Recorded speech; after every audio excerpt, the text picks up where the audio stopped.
Time now to take a look at what's grabbing the headlines in the newspapers, and I'm joined by Solange Mougin for our press review. Hi, Solange. Hi, Allison. Solange, you are starting off with that humanitarian situation in Mariupol, and you found some pretty harrowing testimonies. Yeah, we don't know exactly how many people, how many residents are still in the besieged city. Before the war, there were 430,000 people there. Now, anywhere between 100 and 200,000 people are trapped. As the Wall Street Journal tells us in a harrowing testimony, escaping is no easy feat between successive checkpoints, lack of petrol, and bombs falling. With no information coming in or out, the article explains that a lot of people didn't leave because, quote, they didn't know how or when or if it would be safe. Now, Libération also takes us to Mariupol with an exclusive interview of a Ukrainian commander. He explains that the pressure. He explains about the pressure of being surrounded, of losing soldiers who the ones that are not dead are extremely fatigued, and of civilians who are constantly pleading for them to, quote, somehow manage to get help into the besieged city.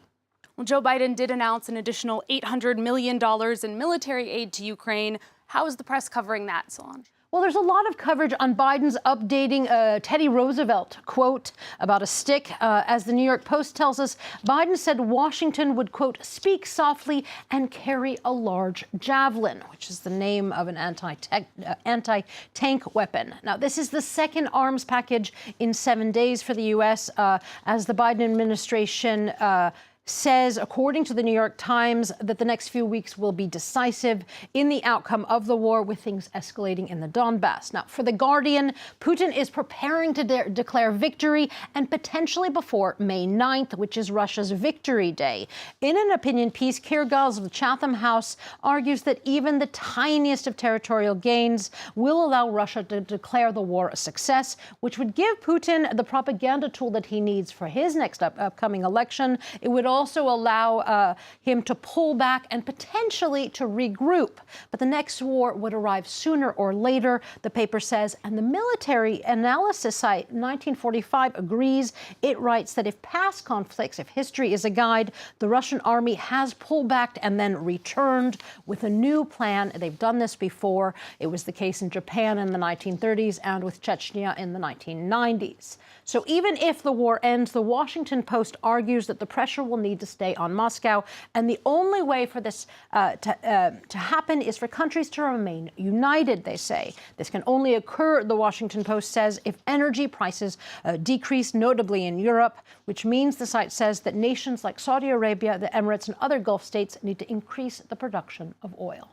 All right, Solange, we're going to turn away from Ukraine now onto one of our other top stories today. This is the formal inquiry into Boris Johnson's lockdown parties. Tory lawmakers from his own party have agreed to let it go ahead. Yeah, the inquiry will look into whether Johnson lied to Parliament about the parties. And The Guardian writes on its front page that with members of his own party backing the investigation, Johnson has, quote, suffered humiliating blows to his authority, and that there are new calls by senior members for him to resign. Now, Johnson is currently on a trip to India, so the tabloids have had quite a bit of fun with the timing. For the Daily Record, these are the last days of the Raj as Partygate bites Boris at last while he's on India jolly. Metro says that there are calls to turbinate the PM, noting, quote, that the gig is up, Boris. And finally, the cartoonist Peter Brooks from The Times also went with the Sikh turban theme. He has Johnson doing a snake charmer move with a rope, saying India is so far from Partygate, but in fact, the rope is a noose, with Johnson's crimes and fines coming down on him. Gotta love the British papers, Yes. Solange. We're turning to Disney World next, and it's gotten caught up in a Florida political crisis. Yeah, Florida Republicans are not mickeying around. As the Miami Herald tells us, they have stripped Disney of its self-governing status.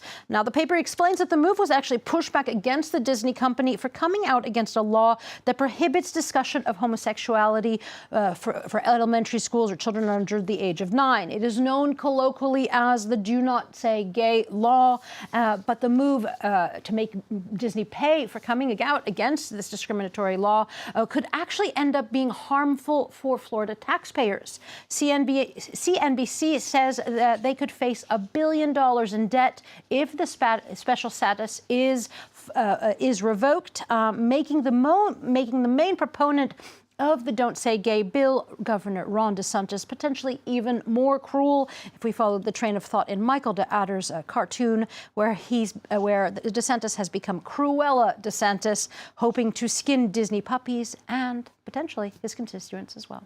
Cruella DeSantis, not a bad one, Solange.